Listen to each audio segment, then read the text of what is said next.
Good afternoon, everybody. Happy New Year. Welcome back. I'm glad the new year has you in a good spirit, and you can join in some ribbing of some of my more tanned colleagues.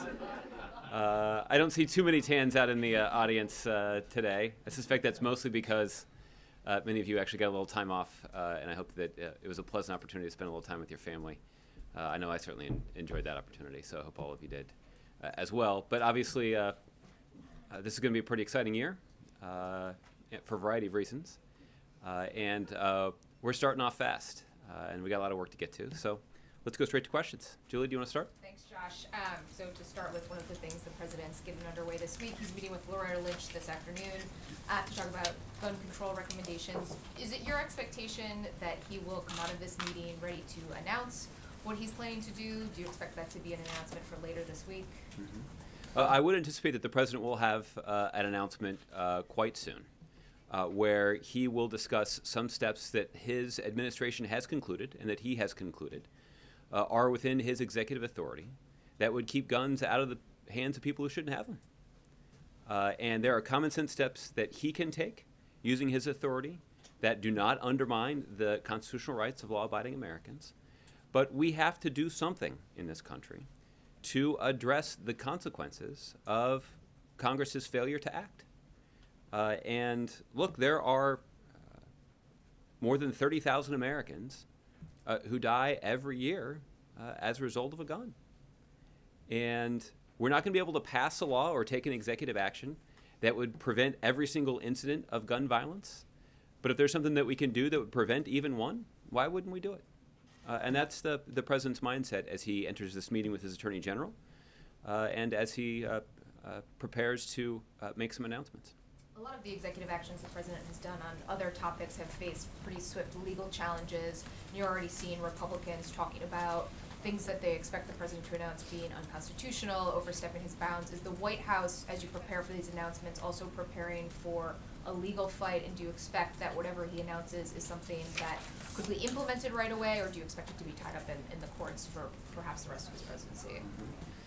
The part of the work, a lot of the work that has gone on behind the scenes to take a look at what the president can do using his executive authority has been grounded in the knowledge that the gun lobby and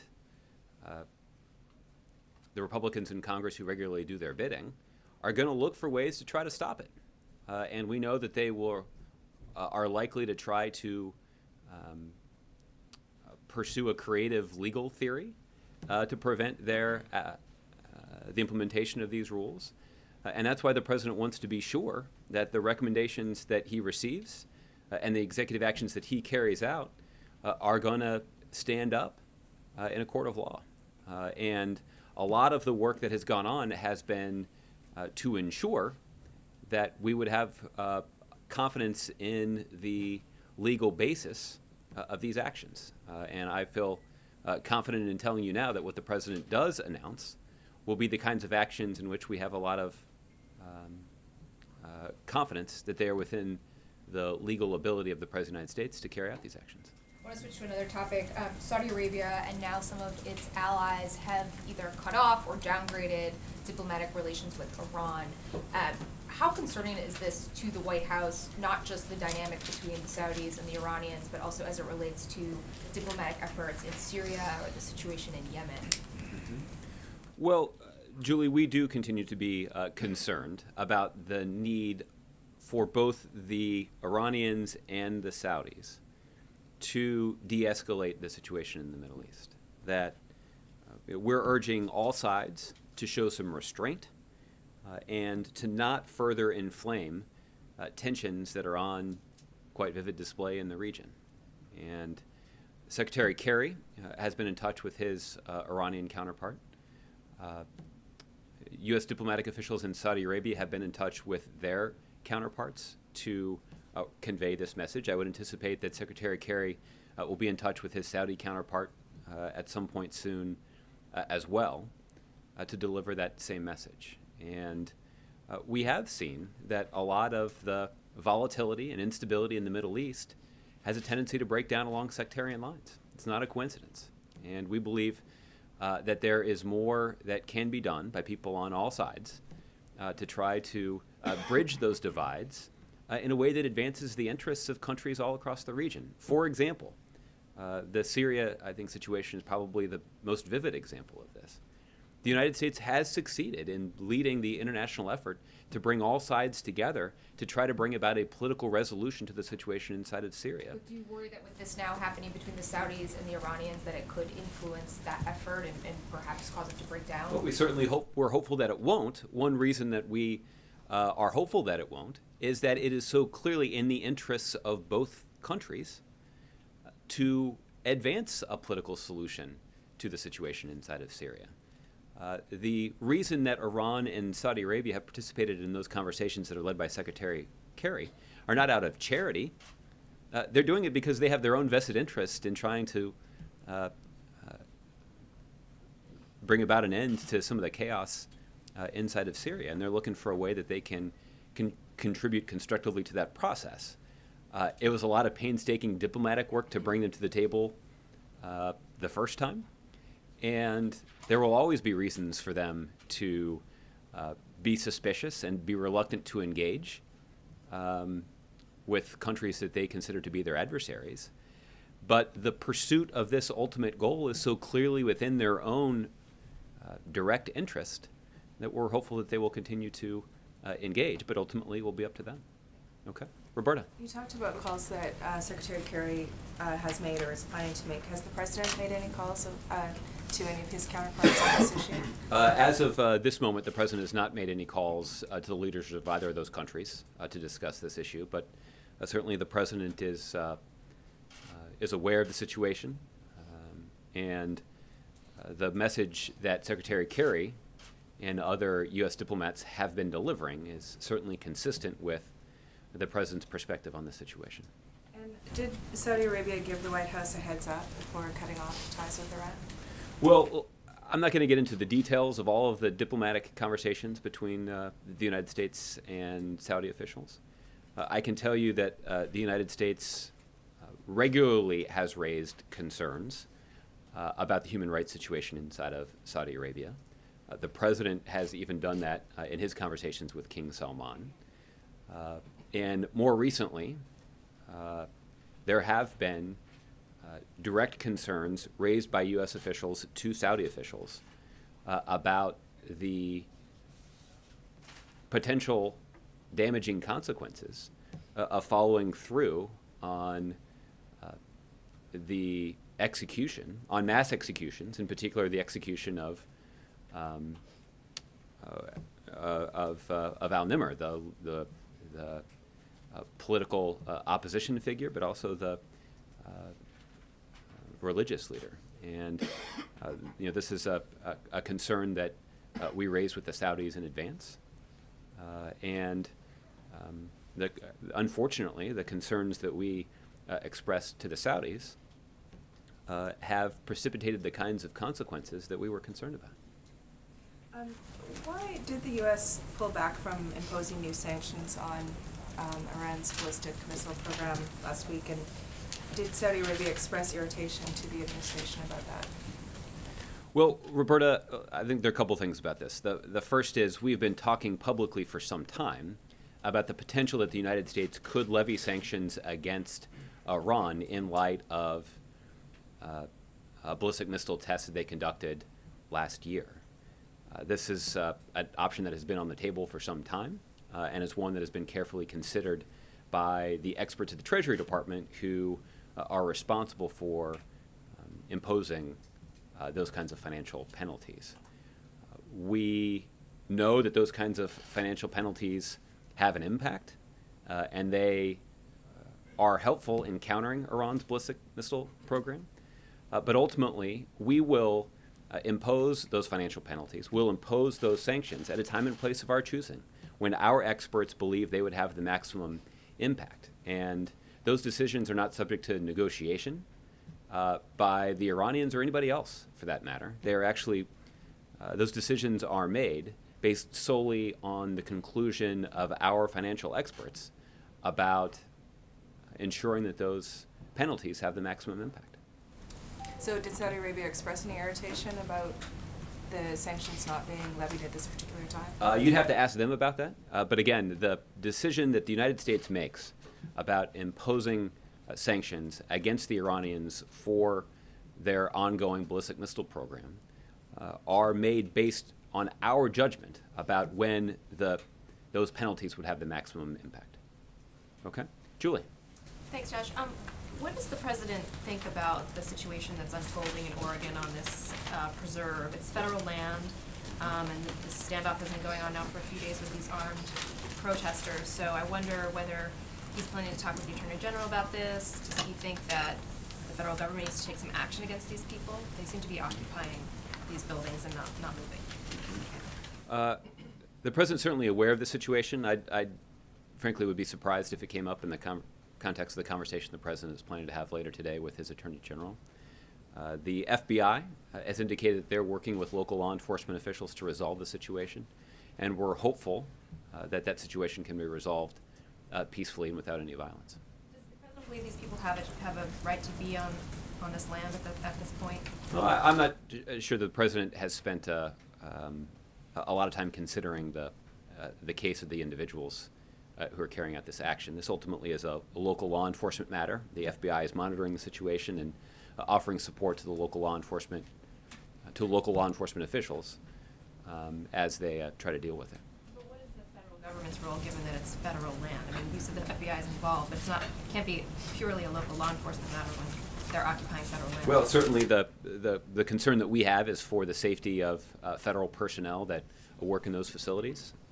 There's to our knowledge at this point that there are no federal employees that are at risk or in danger right now. Obviously, we're aware of the situation and concerned about it, but ultimately right now this is a matter that local law enforcement is handling, and they're doing so with the support of the FBI. Has the federal government provided any guidance, or the administration any guidance to the employees of that facility that they should not enter or not attempt to go to their place of work? I'm not aware of that. You might check with the Department of the Interior that I believe manages these facilities. Okay. Mara. Just to follow up on what you said to Julie earlier about court challenges to the executive actions on guns. You said the president is confident that the recommendations will stand up in a court of law, but you are a short timer, or the administration is a short timer, and the clock is ticking. And I mean, it's not so much of whether you might eventually prevail, it's just that, as we saw with the immigration orders, they can be tied up to the point where the clock just runs out and they can't be. So how confident are you that the court challenges will actually all be finished in time for these to go into effect before you leave office? Well, I certainly am not going to be in the business of predicting court outcomes. What I can tell you is that the president will only put forward recommendations or only put forward executive actions in which he has confidence in their constitutionality. One of the reasons that this particular effort to scrub the law, as the president described it, to consider what executive authority he has to keep guns out of the wrong hands, has been rooted in his desire to make sure that these would stand up in a court of law. And we want to make sure that the arguments that we can make are arguments that we can make with not just confidence in their ability to address the issue, but also confidence in their legal standing. Right, but can't the opponents stop the actions merely by tying them up in court for 12 months, which is all you've got? Well, I certainly wouldn't be surprised if they try. But again, the kind of arguments that we'll be able to mobilize in a court of law are ones that I am confident will be powerful and persuasive. Ultimately, a judge will have to decide. But we should not be distracted, however, from the fact that the reason the president is taking these actions is because Congress has utterly failed in their responsibility to do so. Congress, time and again, has had multiple opportunities to take action that would make it harder for the wrong hands to get a hold of guns. And there are steps that Congress can take that would not undermine the basic constitutional rights of law-abiding Americans. but Congress has refused. Congress has failed to take those actions. So the president is going to use his executive authority to follow through and take what steps he can. I can tell you that after the president takes those steps, Congress is still going to have a responsibility to act in their own right as well. This will not eliminate the responsibility that Congress has to take steps that only they can take to keep guns out of the wrong hands. And that's so,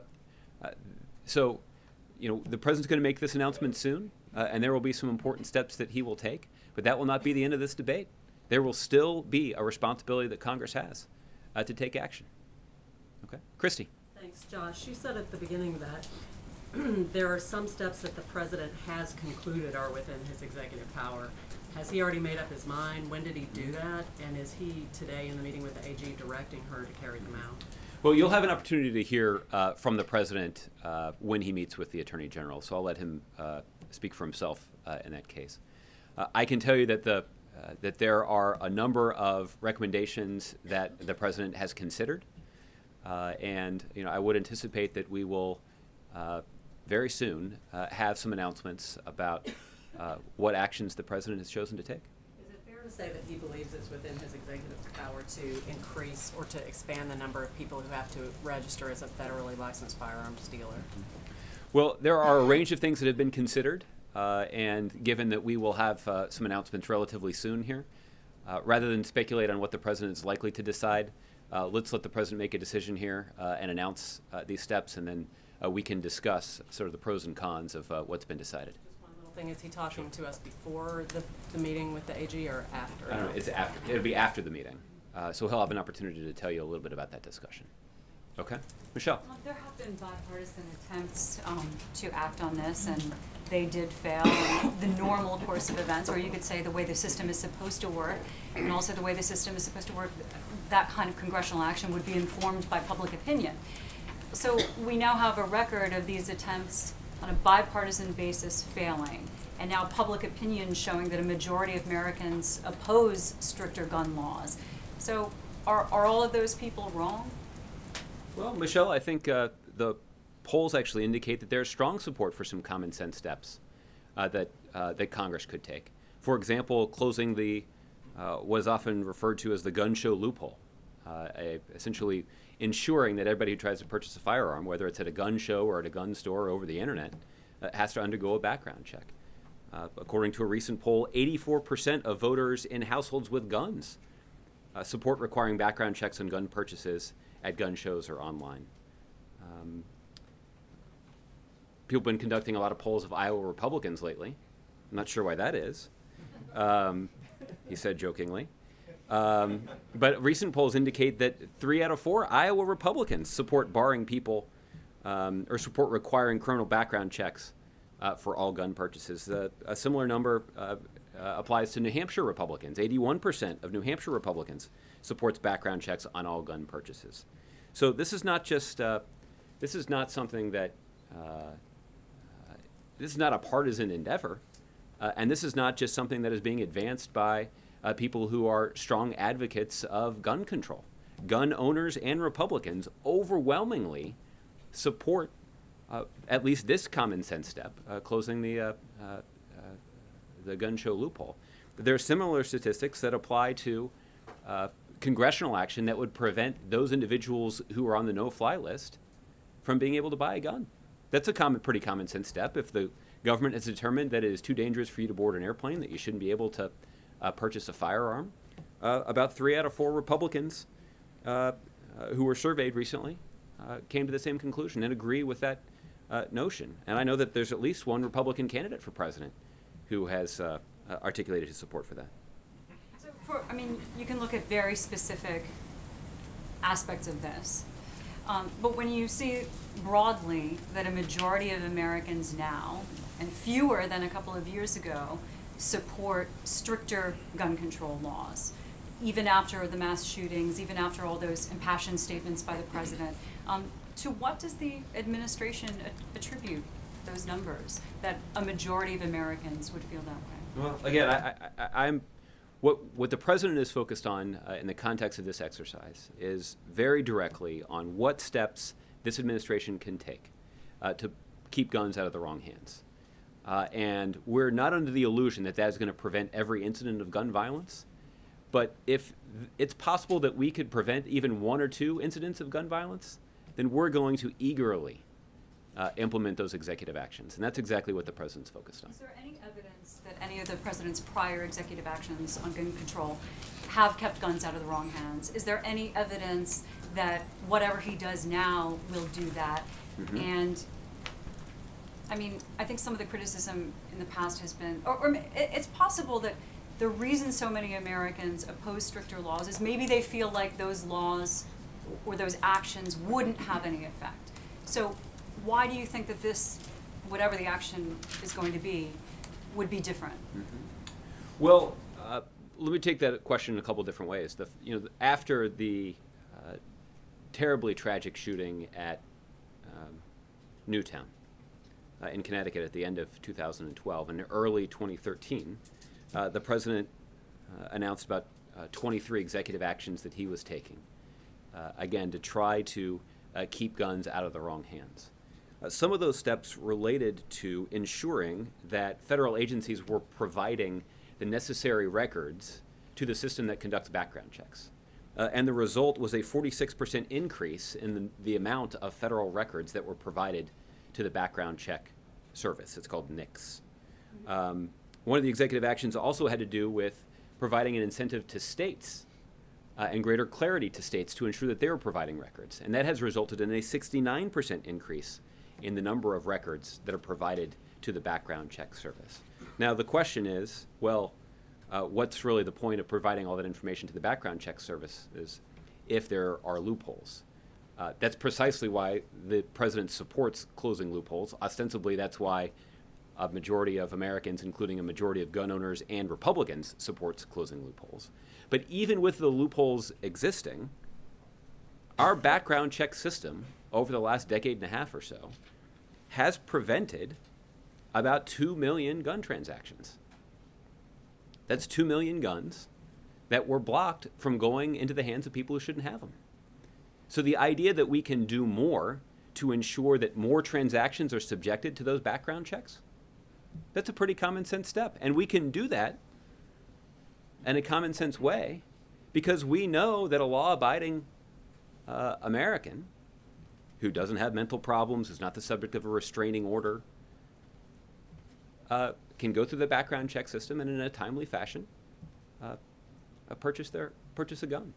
And again, that's sort of part of the kind of common sense steps that we believe should guide these kinds of decisions. Okay, Alexis. I want to follow up again on guns. Last year, the president was very forthright in his belief that with the blockade in Congress, he wanted to make this a political issue. He talked about the issue as part of the body politic. Because of the number of times we'll hear him talk about this leading up to the State of the Union and afterwards, can you describe what his goals are in the body politic with his concentration on this issue this year, beyond what you've described as trying to keep people alive, but beyond that, what is his hope? Yeah. Well, I think his top priority is ensuring that he is using every element of his executive authority to take common sense actions that would keep guns out of the hands of people who shouldn't have them. And that is what that's what's driving the announcement that I think you can expect sometime pretty soon.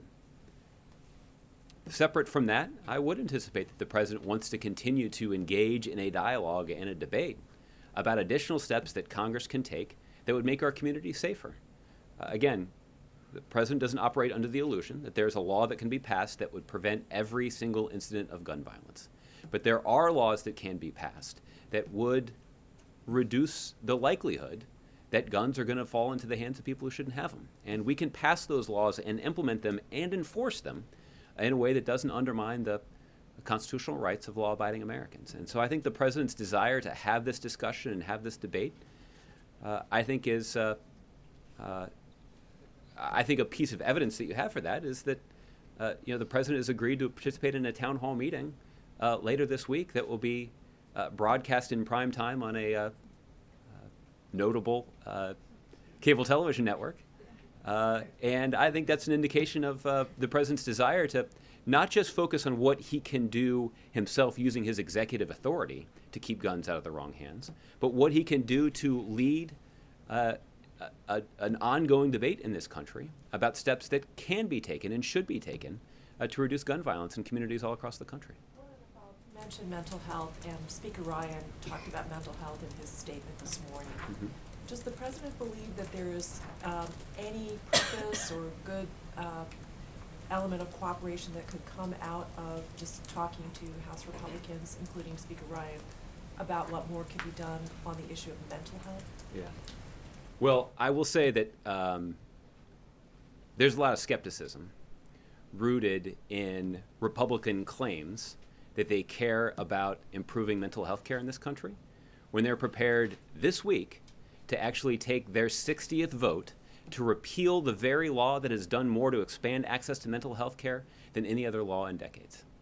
So it's a little hard to consider their claim that they're interested in investing in mental health care as anything other than an attempt to excuse their own inaction to do something serious, like standing up to the NRA and passing a common sense measure that would reduce gun violence. Lala. Thanks, Josh. Happy New Year. Happy New Year to you too. On December 25th, the Indian Prime Minister visited Lahore with another peace initiative with Pakistan. And within a week, there was another major terrorist attack inside India, this time again coming from across the border. What do you make of the situation there? Should India continue the peace initiative, or there should be zero tolerance to terrorism? Well, Lala, obviously the leaders of both countries are going to have to decide for themselves what they believe is in the interests of their citizens. The United States certainly believes that warmer relations and more cooperation between the government of India and the government of Pakistan would be in the interests of both countries. But ultimately, the leaders of those countries will have to decide for themselves. And when Pakistani Prime Minister was here, there was a joint statement issued by US and Pakistan in which the Pakistanis promised that they will take action against terrorist groups like Lashkar-e-Taiba. Do you see any action being taken by them against these terrorist groups? Well, Lalit, obviously the United States and Pakistan have a security relationship that advances the interests of both of our countries. Thousands, hundreds, if not thousands, of Pakistani citizens have been the victims of terrorist groups and terrorist actions inside Pakistan over the last several years. And so obviously the government of Pakistan has their own interest in trying to fight extremism and fight terrorist organizations that are operating inside their own country. And the United States has offered our support to the Pakistani government. We obviously want to help them. There's particularly in light of that terrible terrorist incident where we saw an extremist organization carry out an attack against an elementary school inside of Pakistan. That was a little over a year ago, I believe. That's I think was a rather vivid illustration for people who don't closely follow this issue. That citizens in Pakistan and the Pakistani government has their own vested interest in trying to deal with terrorist organizations that are attempting to operate inside their country. And the United States obviously strongly supports the Pakistan government as they do that. And finally, has the President invited the Prime Ministers of India and Pakistan in March, April sometime? I'm not aware of any upcoming meetings between the President and the leaders of India and Pakistan, but if anything like that materializes, we'll certainly let you know. Okay? James. Josh, Happy New Year. Happy New Year to you too. I wanted to cover two subjects with you. One, guns, the other, the Middle East. Okay. We'll start with guns. You spoke repeatedly in this briefing about the confidence the President has in the lawfulness of the measures he is soon to implement. How did that confidence arise? Did he task people at the Office of Legal Counsel in the Department of Justice to provide legal memos on that subject? We'll have an opportunity to get into a little bit more of this work after the President has made an announcement on this. But I will say, James, that there have been attorneys both at the White House and at the Department of Justice that have been carefully looking at the law to determine what authority the President does have to take action in this area. And their focus, as I mentioned earlier, was not just on what would be effective in addressing the problem, which is keeping guns out of the wrong hands, but also making sure that the steps that the President was taking were well within his legal authority. And so the attorneys who have been working on this were carefully considering both elements here, and that's what gives me the confidence to assert that what the President does announce will be something in which he has full confidence in the legal arguments that we could make about them. Is it accurate to say that the president tasked the Attorney General with developing options in this realm and that she has complied? The president certainly did ask the Department of Justice, including the Attorney General, to play a leading role in considering what authority was available to him to keep guns out of the hands of those who shouldn't have them. Doesn't that call into question the independence of the Attorney General if the president can simply call her up like a Chinese food restaurant and order what he wants off the menu and she serves it up? Unfortunately, the system for doing that wasn't quite as easy as ordering from column A and column B. Ultimately, experts at the Department of Justice had to carefully consider what the law would allow and what. They bring expertise of two varieties to this situation. The first is law enforcement expertise, which is understanding exactly what steps can be taken to more effectively enforce the laws that are on the books and close loopholes that may make those laws less effective than was originally intended. But they also bring in expertise in understanding exactly what the president can do using his existing executive authority, and also understanding what only Congress can do. So using both of those areas of expertise, the president was able to get some recommendations from the Department of Justice. You've repeatedly talked here today and elsewhere previously about the gun lobby, the Republicans supposedly being in the grips of the gun lobby, about their need for Republicans and lawmakers to stand up to the NRA. Mm-hmm. And I wonder if you don't consider that precisely divisive language that asserts that only one political party is in the grip of a lobby. Is the president or the Democratic Party in the grip of any lobbies that you know of? Mm-hmm. Well, I'll let you make that observation or reach that conclusion. Obviously, I think the president is, in this case, certainly, is making a principled stand on an issue on which he is quite passionate. And there are certainly groups that have been formed because they are groups that have been formed that do share the president's view on this matter. There are also groups in existence that do not share the president's view and, in fact, oppose the steps that he is taking. I think what we have seen, unfortunately, James, is politicians who, despite the preponderance of the kind of evidence that I was citing earlier, oppose common sense gun measures that are strongly supported both by gun owners and even by members of their own Republican Party. And the real problem, though, are the real-world consequences of them failing to act. To finish up on guns, I was going to ask about the evidence that you cited earlier. You recited some polling statistics as evidence that some putative majority of the country feels about this subject the way the president does.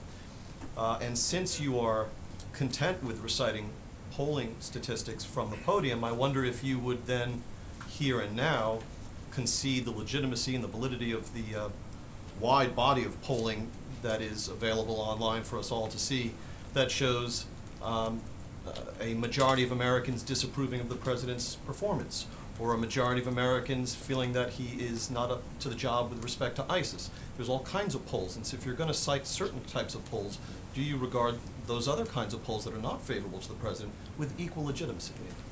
James, I think what I was doing is Michelle had asked a specific question about some polling that she had seen about broad opposition to gun control measures in this country.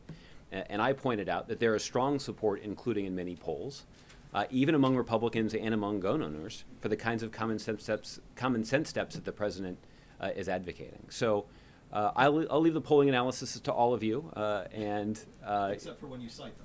Well, I guess if we're going to have a discussion about polls, we can do that. And if you want to have a discussion about polls related to ISIL, we can do that as well. I suspect, for example, that some of the positions that are taken by the president's critics are also not, when it relates to ISIL, are also not going to be strongly supported by the public in polls. To move to the Middle East very quickly, two questions.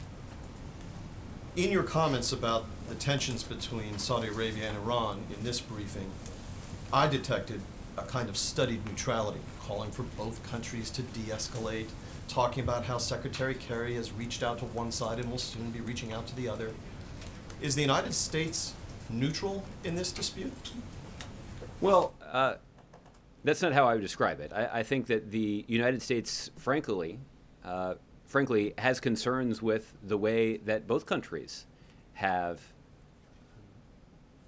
carried out their activities over the last several days. Somebody asked earlier about the consultations we've had with the Saudis about the human rights situation inside of Saudi Arabia. And we have raised concerns in the past about mass executions, about a judicial process that isn't transparent or doesn't include any obvious due process, about the unfair targeting of religious minorities or political opposition figures. Those are concerns that we continue to have.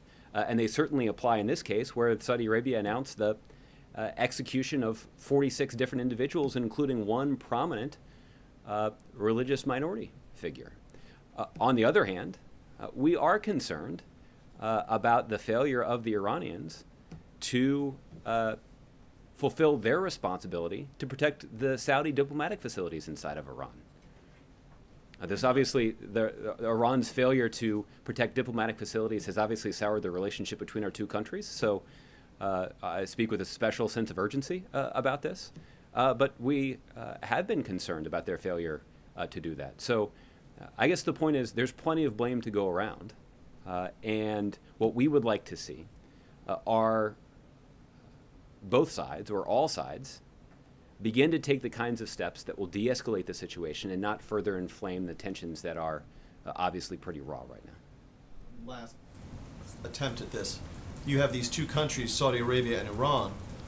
Only one of these two countries can survey the situation and say truthfully, we are an ally of the United States. We have diplomatic relations with the United States. We are a coalition partner of the United States in several successive coalitions.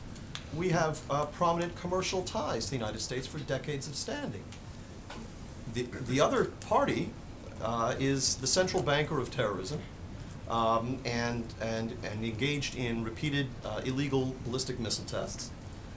And so why should the Saudis be satisfied to hear the United States speaking with such studied neutrality about the blame that is to go around? Why shouldn't the Saudis rather expect that the United States will behave like an ally in this situation of the Saudis? Well, James, there's no denying that the United States has a much stronger and more effective relationship with Saudi Arabia than with Iran. But there's also no denying that that Saudi Arabia's human rights record is something that has been a source of significant concern on the part of the Obama administration and previous administrations as well. Those are concerns that have been relayed directly by President Obama to the two Saudi Arabian leaders, the two Saudi leaders that he has dealt with in his tenure as president.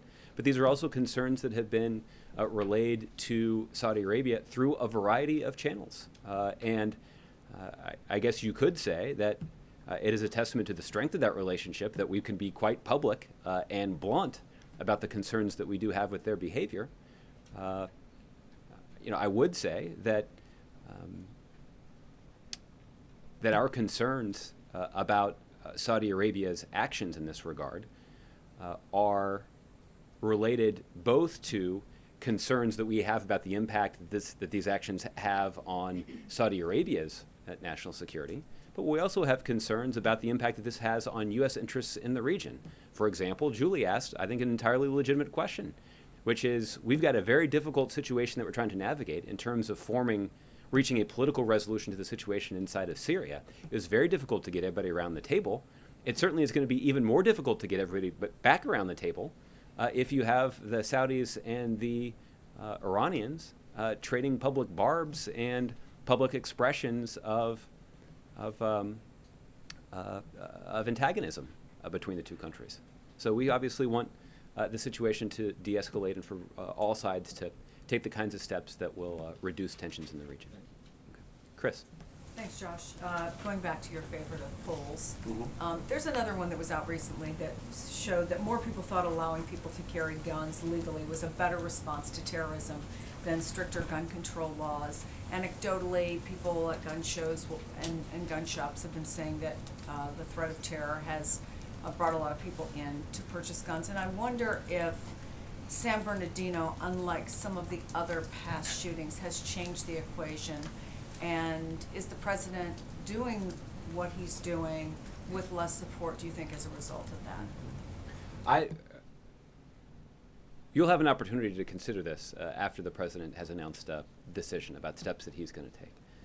But based on the access to public data that we have seen so far, I think there's plenty of reason to be confident that the kinds of common sense steps that the president will take using his executive authority are the kinds of steps that will be broadly supported, not just by American citizens all across the country, but as a matter of policy, are the kinds of steps that even Republicans and gun owners would ordinarily support. Now, is that support going to show up in a public poll if President Obama's name is attached to it? We'll see. Probably not. But the president's focused on results, and the president is focused on taking common sense steps that would keep guns out of the wrong hands. So how was it determined that these are things that would be supported generally by the public? Was it polls in part? No. What I'm saying is that the president has prioritized taking common sense steps using his executive authority that would keep guns out of the wrong hands without infringing on the constitutional rights of law-abiding Americans. Traditionally, and again recently, according to polls, these are steps that are strongly supported by Americans in both parties and even Americans who live in households where that includes gun owners.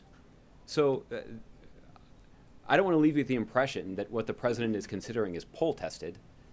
What I want to leave you with the impression of is that the steps that the president will announce are entirely consistent with the kinds of common sense steps that are strongly supported by the American people, because they would do something important to keep guns out of the wrong hands, and they would do it without undermining the constitutional rights of law-abiding Americans. The other thing that I think merits some discussion here is the fact that we have actually seen Republicans in the not too distant past actually articulate their support for some of these common sense measures. President George W. Bush, in the context of both his presidential election and his re-election, expressed support for background checks at gun shows. When he was running for re-election in October of 2004, President George W. Bush said, quote, "I believe in background checks at gun shows or anywhere to make sure that guns don't get in the hands of people that shouldn't have them." This is not a controversial notion. This is something that the previous Republican president, one that everybody would agree is a conservative, a proud gun owner himself, and certainly had previously served as the governor of a state with a large number, millions of gun owners. This is a position that he has taken. So that is what infuses my confidence that there is strong public support as a policy matter for these steps. There's also a political aspect to this, obviously, and Donald Trump said he would unsign these executive orders so fast, is the way he put it. Chris Christie called the president a petulant child. I wonder if the president has had any conversations with any of the Democratic candidates or intends to give them a heads up about what his plans are in terms of the obvious political reality that this is already a hot topic, even before they're officially announced. Well, I can't speak to all of the conversations that will take place prior to the president announcing a decision on this. I think many of you are aware that the president is meeting with some members of Congress, Democrats, who have previously made gun safety a priority and have said that it's a priority.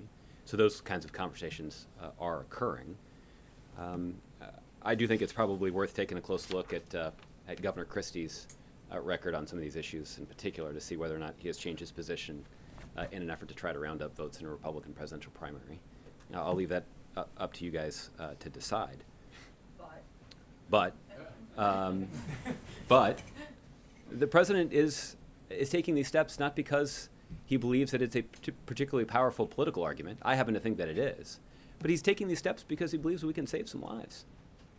And that's the real tragedy in all of this, is that we have seen Republicans and some Democrats refuse to take some what they perceive to be politically tough votes in Congress. And the consequences have been tragic. We would like to see common sense steps that would keep guns out of the wrong hands. And we would like to see loopholes closed that would do that in a way that doesn't undermine the basic constitutional rights of law-abiding Americans. And the president's got some ideas for how to do this. His team has been looking carefully at the law to make sure that he has the authority to do this, and to make sure that the steps that he is taking have the intended effect. And the President will make this announcement soon, and we'll have an opportunity to consider the merits of these individual proposals.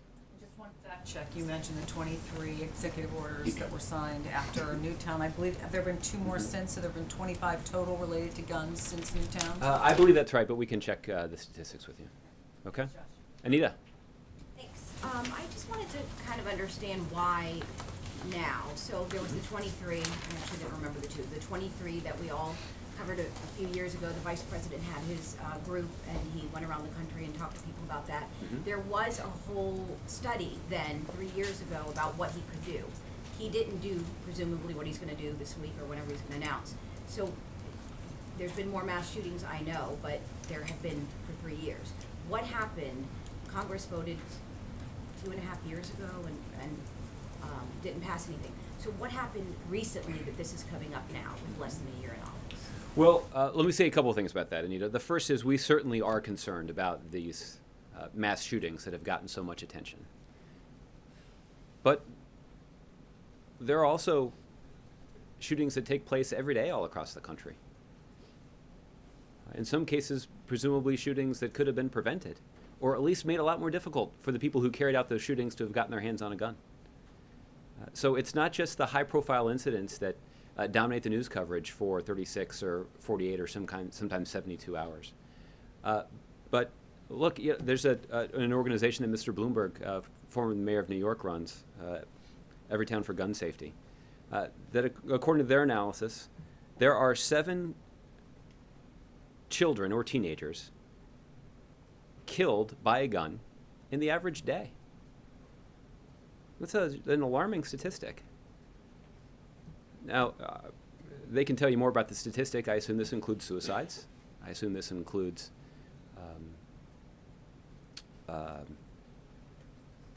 accidents. But it's a tragedy. And there's no law that we're going to pass that prevents every single one of them. But not passing laws and a failure on the part of Congress to act hasn't helped the situation. And that's why the President is determined to act. And look, it has taken some time for the President's team to scrub the law and to take a careful look at what exactly is within the realm of his executive authority and what exactly would have the intended effect. And they've been diligent about carefully considering the available options. And that's taken time. But what's also taken time is for Congress to also consider their options. And yet they've done nothing. And the only reason the President is being forced to act is because Congress hasn't taken the kinds of common sense steps that he's long advocated. Were these steps considered 3 years ago? I guess what I'm asking is they haven't been studying them for 3 years. Why didn't they come up 3 years ago? Were these recommendations made 3 years ago? Well, we'll have an opportunity to answer those kinds of questions once an announcement has been made about what course the President has decided to pursue. Oh, and can you mentioned earlier, and we just wanted to clarify, today he's meeting with members of the Democratic Party or Democratic members of Congress? There are a handful of Democratic members of Congress who have made gun safety a priority who will be meeting with the President today. At the White House here? At the White House. Separate from the... Separate from the meeting with the Attorney General. And we'll have some more information about that meeting once it's concluded. Okay? Jan?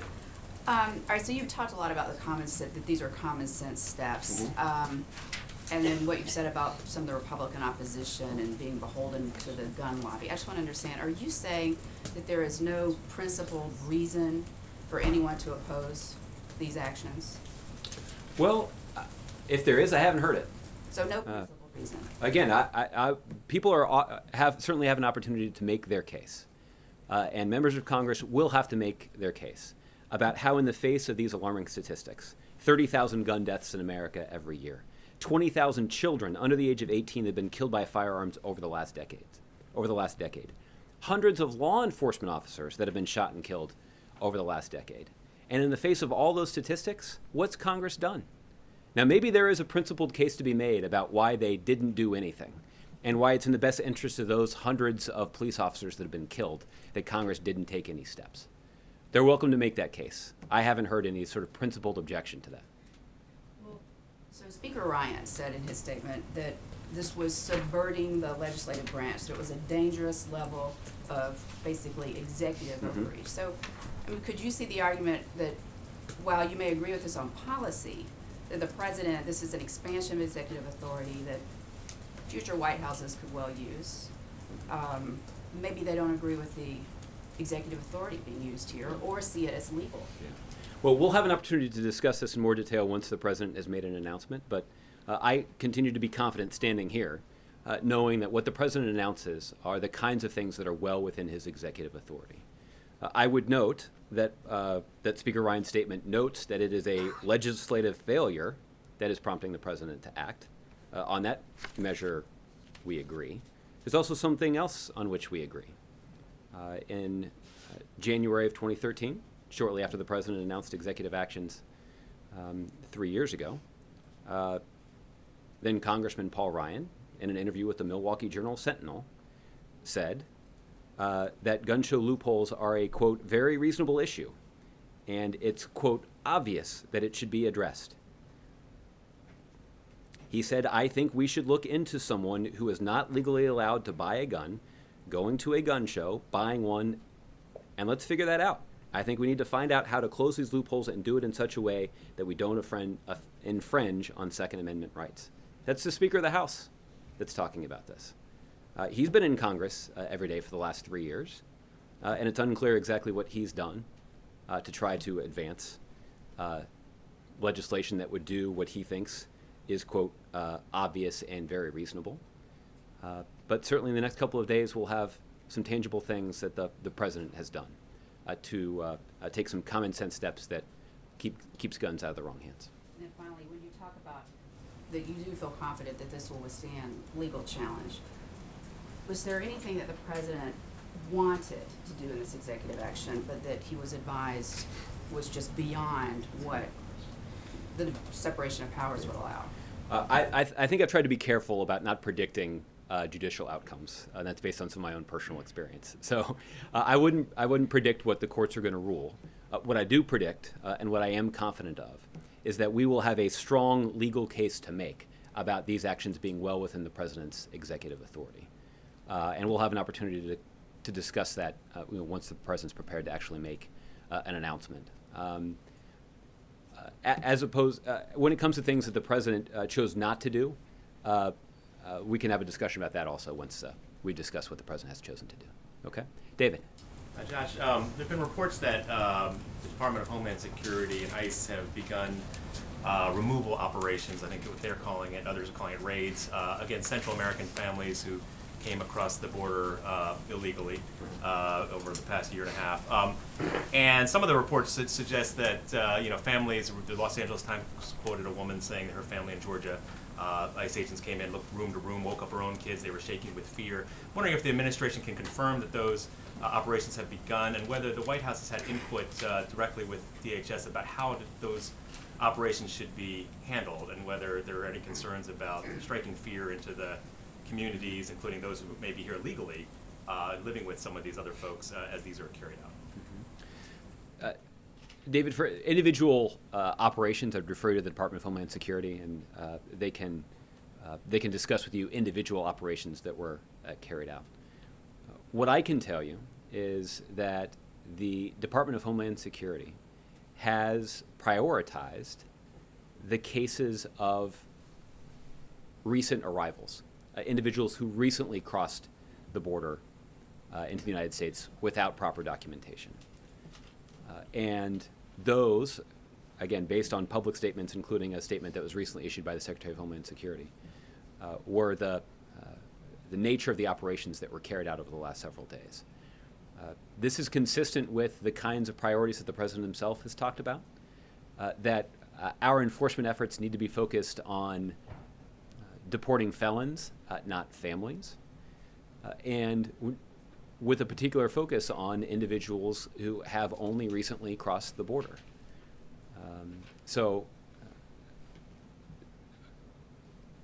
But in general, I guess for these individual actions, I'd have to refer to the Department. The broader operation has begun. Well, I'm actually pointing to the statement from the Secretary of Homeland Security that has indicated that some operations have taken place that have been focused on deporting individuals who've recently crossed the border, and that is consistent with the kinds of enforcement priorities that the President and the Secretary of Homeland Security discussed more than a year ago when the President announced a set of executive actions related to immigration The reform. White House, including the President himself, talked at all about, with the Department of Homeland Security, about sort of the way these operations are conducted and the tone that they're taking with, and the way that they look for the immigrants and round them up. Well, obviously, in terms of setting policy, the White House and the Department of Homeland Security have had discussions about some of these matters, but ultimately, when it comes to enforcement issues, those are decisions that are made by law enforcement professionals, and that's what the Department of Homeland Security has been engaged in. A sense from the Department of Homeland Security that some of these operations were prompted by the sense that the number of migrants coming from Central America has ticked up over the past few months again after some success, certainly at the height of the sort of the issue over a year ago. Was there also concern at the White House and other places about the discussions about from the Republicans on the campaign trail and elsewhere about securing the southern border, but also worries about terrorism and others coming to the country illegally? Was that part of the motivation here? I can assure you that politics did not factor in these kinds of enforcement decisions, and in fact, I think it does warrant mentioning that in fiscal year 2015, the number of apprehensions by the U.S. Border Patrol of those attempting to cross our southern border illegally decreased when it's actually the lowest number of apprehensions on the southern border since 1972. That is an indication that our borders are certainly more secure than they've been in quite some time, and that is thanks to a significant investment that this administration has made in border security. There's more that we could have done when it comes to border security had Republicans in Congress not blocked an historic investment in border security. And it is also an indication that some of the other work that we've done that's been focused on Central America has yielded some fruit in stemming the tide of migrants from Central America to the United States. Last question on this. Yeah. I wonder if the White House sensed, do you expect there were over 100,000 of these families that came across, I think, in 2014 alone. Not all of the cases have been decided. Not all will be ordered to be returned to their countries. A similar number of unaccompanied minors came across last year and again this year. I'm wondering if the White House believes these these efforts will continue throughout this year, whether there's estimated cost of this kind of operation, and whether the administration believes when you talk about focusing your resources on felons and others, that this also can be done at the same time. You're also looking for those other felons and those who've had other misdemeanors. Yeah. Well, listen, there is a due process here, right? So there is a process by which people have to are evaluated by they go through an immigration judicial proceeding, and the individuals who who are the targets of some of these efforts were the subject of final orders of removal. In each case, the individuals exhausted appropriate legal remedies, including questions about whether or not they could qualify for some form of humanitarian relief. So there is a judicial process and a legal due process that the administration is committed to following. But for people who are considering, we had this, a lot of these discussions, 18 months ago. For people who are considering, who are in this country and considering asking their kids to travel from Central America through Mexico to enter the United States illegally, we strongly encourage them to not do that. Primarily because that's a very dangerous journey. We have seen individuals engage in human trafficking try to prey upon those who are most vulnerable, including children. And too many children have been victimized and even lost their lives when trying to make that journey. And so certainly people should take from this the understanding that the administration is quite serious when it comes to enforcing our immigration laws and in focusing our efforts on felons and recent border crossers. That continues to be a priority, but it will be done within the context of due process. Okay? Mary. Beyond urging restraint and urging for Iran and Saudi Arabia to de-escalate the situation, what specifically can the administration do? What do you plan to do to try and ensure that this growing tension doesn't hamper any efforts to deal with the crisis in Syria. Well, obviously that will be the subject of some of the discussions that Secretary Kerry will be having, both with his Iranian counterpart and presumably with his Saudi counterpart here relatively soon.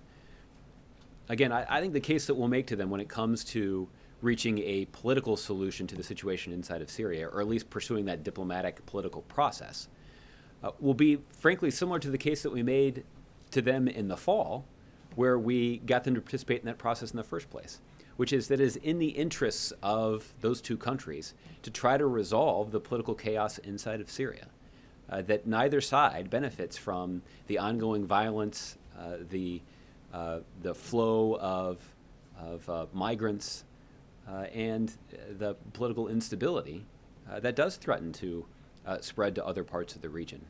That's not in either the Saudi or the Iranian interest, and that's why we're going to continue to urge them to participate in the broader international effort to try to bring about at least a resolution to the political differences there.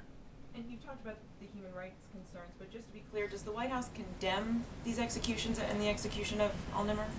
Well, we have raised significant concerns about the human rights environment in Saudi Arabia. And carrying out mass executions, I think, is a prime example of a government that is not doing enough to address the legitimate concerns that have been expressed by the international community about the human rights situation inside their own country. The State Department put out a report detailing the long list of concerns that the U.S. has with Saudi Arabia's human rights record, and certainly mass executions would rate highly in that list of concerns, and we certainly would condemn any country that's carrying out mass executions. Okay. Thanks, Josh. Mark. Josh, back to the Oregon situation briefly. There have been some who've called the occupation of this federal facility an insurrection against the U.S. government. There's others who have called the people involved terrorists. Does the president agree with either of those characterizations? Mark, I think it's difficult to discern exactly what the motive and intent is of the individuals who are undertaking this action inside of Oregon. Our hope is that local law enforcement can resolve this situation peacefully and relatively soon in a way that's consistent with the rule of law. And the FBI has indicated that they're monitoring the situation and have offered support to local law enforcement as they try to resolve it.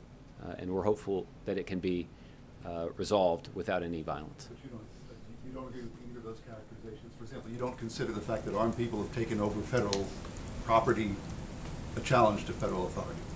Well, again, this is right now, based on what we know about what has transpired.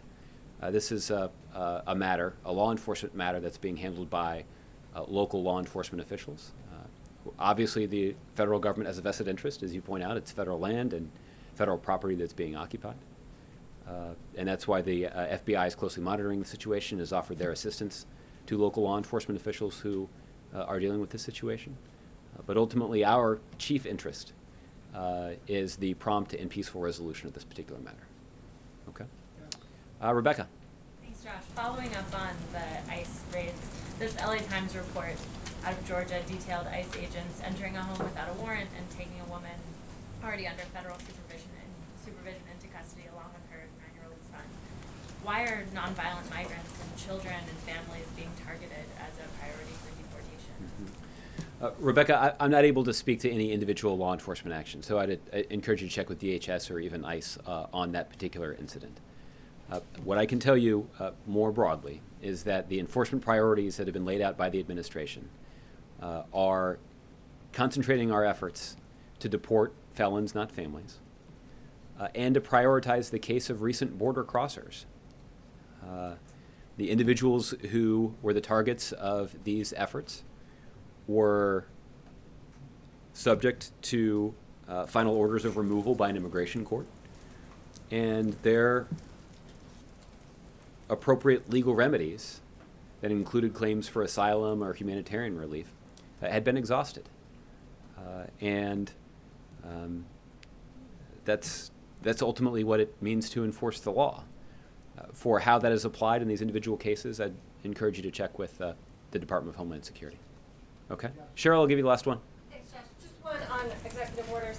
To put it in context, over the years, the president has taken a number of executive actions. Will this one on gun violence be the last major executive action of his presidency, or do you anticipate more throughout the year? Stay tuned. I told you at the beginning of this briefing that 2016 was going to be interesting, and I certainly would anticipate that over the course of this year and the president's remaining 12 months or so in office, the president is going to use every element of his authority that he can within the confines of the law to make the country safer, to advance the interests of the middle class, and to advance the interests of the United States around the world. We made a lot of progress in that regard in 2015, where there are a number of long-term projects that we've been engaged in that came to fruition in 2015. That included everything from negotiating an agreement to prevent Iran from obtaining a nuclear weapon while we were gone for the holidays. Iran shipped, I believe it was 25,000 pounds of low-enriched uranium out of Iran. That actually means that for the first time in a decade, Iran doesn't actually have the material to build a nuclear weapon. That's a remarkable accomplishment. And it was all achieved without a single shot being fired. This was achieved through tough-minded, principled diplomacy that brought the international community together to advance the interests of the United States. That's an example of the kind of work that the president's going to be focused on in 2016. We've got a lot of work to do to continue to implement that agreement with Iran, and there are additional steps that Iran has to take, and they have to be certified by the IAEA, by the independent nuclear experts there. So that's certainly one example of the kind of long-term projects that have been in the works for quite some time that the president's determined to implement over the course of 2015, 2016. On the Dow today. Okay. Go ahead, JC. Quick question on the Dow, which has plunged almost 500 points as we speak. Sorry to break that news to you, colleagues. It seems that the Middle East issue that we were talking about earlier, Saudi Arabia, Iran, et cetera, poor manufacturing numbers in China has forced the Shanghai market to literally stop trading today. It has affected the U.S. and global economies. How closely is this administration monitoring the situation as we speak today? Mm-hmm. Well, JC, the Treasury Department has experts that are carefully monitoring the financial markets, and not just here in the United States, but around the world. And we certainly make note of this kind of volatility that we've seen over the last 24 hours. In some ways, it makes it even more of a priority in the mind of the president for this administration and for Congress to work constructively to do some additional things that we know would strengthen and solidify the economy here in the United States, particularly when it comes to middle-class families. That's why the president's going to continue to advocate for the ratification of the Trans-Pacific Partnership. That we know this would be good for American companies and American workers because it will open up markets throughout the Asia-Pacific for those high-quality American goods. We know that there is more that can be done when it comes to investing in transportation infrastructure. We obviously were pleased that Congress did reach an agreement on a 5-year highway bill at the end of last year. But frankly, that was the bare minimum, if that. There are significantly more investments that can be made that we know would improve our infrastructure and create jobs and lay a foundation for long-term economic strength in this country. And we believe those are worth pursuing. So these are the hallmarks of the kind of economic agenda that the president's going to continue to press. When we see this kind of economic volatility around the international community, it's a reminder of how strong the U.S. economy is right now.